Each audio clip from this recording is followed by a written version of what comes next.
cărarea din grădină, printre flori pe înoptați, iepurașul o să vină, când copiii s-au culcat. Și în rând tiptil în case, prin odăile curate, tuturor o să le lase oroșii minunate.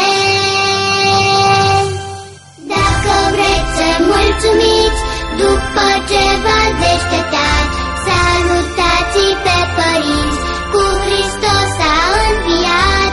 Domnul sus din cer aude, ce frumos ați salutat, și atunci vă va răspunde, adevărat a înviat.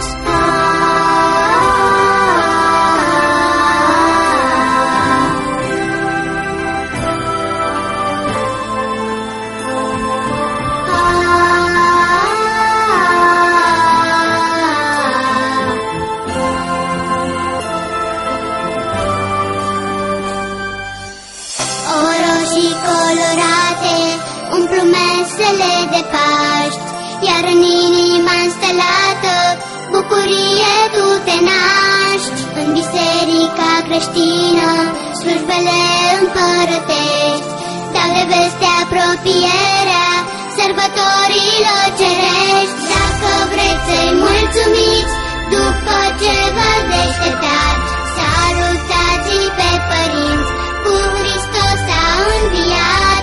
Domnul sus din cer aude, ce frumos ați salutat, și atunci vă va răspunde, adevărat a înviat.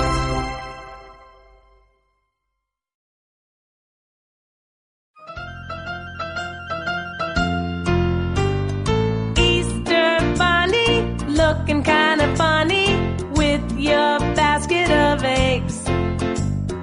Children singing, what's the bunny bringing for me on Easter Day? Mom is cooking while we're out there looking for the eggs hidden away. After church we gather round with family on this Easter Day.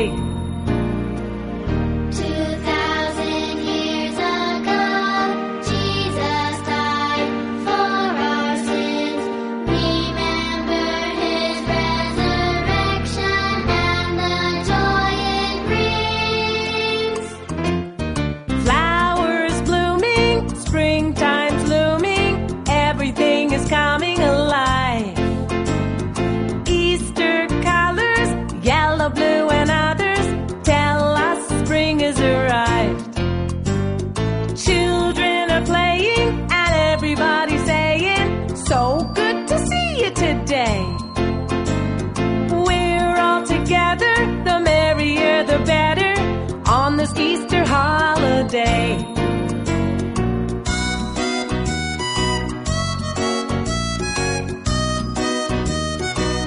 Good to see you today.